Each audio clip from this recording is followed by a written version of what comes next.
The first point I would make is that global recessions are rare. Recessions in individual countries or economic communities like the EU do happen with some frequency, but a global recession is different. It's usually the case that even when a large group is in recession, somebody else is expanding. China, the 70s, 1970s used to call the U.S. the locomotive. If Germany was in recession, somehow the U.S. could kind of power through, although the U.S. itself had three recessions between 1974 and 1982. But a world recession is rare. We had one around the time of the 2008 financial crisis, even though Australia did power through it okay, and certainly in 2020 during the pandemic lockdowns. But they're unusual, as I say. It's usually one group is in a little bit of trouble, but another group powers through and even can pull the recession country or group out of difficulty. But when global GDP declines, that's rare. We are heading for exactly that. To understand that, let's take a look at some of the largest economic groupings, and I'll start with the United States. Now, the United States had a mild recession in the first half of 2022. If you blinked, you missed it. First quarter GDP was negative, not a lot, about 1.6%. Second quarter GDP was also negative, about 0.9%. So first half as a whole, we had negative GDP. The rule of thumb definition of a recession is 2 consecutive quarters of declining GDP. That's the rule of thumb. We had that. It's in the data. Having said that, it was mild, and third quarter GDP and fourth quarter bounced back. But if there was a recession, it was mild. What I'm talking about is a much more severe recession, much more difficult, much sharper drop in economic output, beginning about now with rising unemployment, slowing industrial output, slowing retail sales, and importantly, for investors, a very sharp decline in inflation. So this is one of the kind of mystifying points about the U.S. stock market. I mean, it seems straightforward to me, but market has their own dynamic. They're saying, well, if the Fed raises rates the way I described and they cause a recession, the Fed's going to have to cut rates. That's called the pivot, the Fed pivot, and lower rates are good for tech stocks, so buy stocks. But think about that for a second. What if inflation comes down faster than the Fed thinks? And I think it may, by the way. I'll return to that. What if inflation comes down really fast and they get to the target rate sooner than they think? Does that mean they might have to cut? Well, it might, but what's good about that for stocks? I mean, if that happens, no one ever says, why did that happen? They just say, well, inflation may come down, interest rates may come down, so buy stocks. It's like, well, inflation may come down, interest rates may come down, but if it does, it's because we're in a very severe recession, exactly what I'm forecasting. And so if that's the case, stocks are going to plunge, 30, 40, 50%. So don't root for lower rates, or if you're forecasting lower rates, understand what that means. It doesn't mean the Fed chickened out. It doesn't mean life is wonderful and you should buy tech stocks. It means that we're in the very severe recession that I described, and I think we will end up there. And therefore, stocks are going to plunge. So, be careful what you wish for, as they say. My forecast is, yeah, they are going to raise rates. They're going to over-tighten. They're going to cause a very severe recession. And when they do, they may pivot at that time, but it won't be for good reasons. It'll be for very bad reasons, meaning we're in a recession and stocks have plunged. So don't buy into the Wall Street chatter as far as that's concerned. Because as I say, the Fed's going to over tighten. Now, why doesn't the Fed know this? Well, because they never know, because they have the worst forecasting record of any institution I can think of.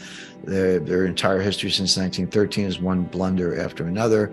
And this will just be the latest in a long series. And so just to kind of summarize, the Fed's on a course. We know exactly what it is because they told us. All you have to do is listen to them and believe them. They're going to raise rates, let high rates do its work, do their work, and see the inflation come down, and maybe in 2024 cut rates. What I expect is they are going to raise rates for the next couple of meetings, exactly as I've described, but they're going to over-tighten. The signs of recession are already present. The Fed's not looking at them. I'll come back to what they are, by the way. And we'll be in a very severe recession for a lot of reasons. And that's going to mean a plunge in stock prices. So if the Fed cuts rates, don't cheer too loudly, because it'll be in a world where a severe recession, higher unemployment, and crashing stock prices are the norm. I'd like to finish on can't call it a happy note, but global liquidity crisis. Now, I talked about a global recession, and people go, well, isn't that like your liquidity crisis? No. A recession or a depression is very different than a liquidity crisis or a financial panic. They're two different things. They can and do happen separately. In 2008, we had both. In 2008, a recession or depression and a financial panic converged. So they can happen together, but they don't have to. They can happen individually. What we're in for looks like a global financial crisis and a global recession at the same time, coming sooner than later. Now, why do I say that? There's a global dollar shortage. People go, wait a second. The Fed printed $9 trillion, which they did in 2020. It's come down since then, but they did print that much money. How could there be a global dollar shortage? Well, what people don't understand is that behind the curtain, off balance sheet, this is off balance sheet. You got to go read the footnotes and understand what you're reading. There are $1 quadrillion of derivatives. And for those not familiar with the Q word, 1 quadrillion is 1,000 trillion. So I just said the Fed printed $9 trillion. Maybe it's down to $7 trillion. Yeah. But you have 1,000 trillion of derivatives. And they have to be supported with collateral. Not 100%, not even 10%. I mean, kind of 1% or 2% is enough. But when you're in a liquidity crisis, banks are extremely choosy about which collateral they'll accept to support this quadrillion-dollar inverted pyramid of derivatives. And right now, what they're saying, because this evolves, it gets worse. It doesn't happen overnight. It can become acute overnight, but it happens over the course of a year or longer. What we see, the banks are saying, I don't want corporate bonds as collateral. I don't want your mortgages as collateral. I don't even want 10-year Treasury notes as collateral. The only collateral I want are short-term U.S. Treasury bills. Treasury bills have a maximum maturity of 1 year, 360 days. But there can be 4-week bills, 8-week bills, 6-month bills, etc. That's the best form of collateral.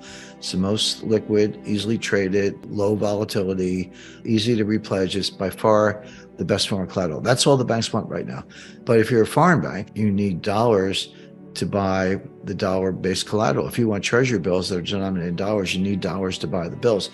That's why the U.S. dollar is so strong. People go, wait a second. The U.S. has a multi-trillion-dollar annual budget deficit, a massive trade deficit, 132% debt to GDP ratio, $31 trillion in debt. You're going into recession. How can the dollar be so strong? The answer is everything I just said has nothing to do with the demand for dollars in international foreign exchange markets. What's driving the demand for dollars is the need to get dollars to buy dollar-denominated collateral, specifically Treasury bills, to post as collateral to support the $1 quadrillion of derivatives. And that's going to persist until the system crashes, which it's in the process of doing.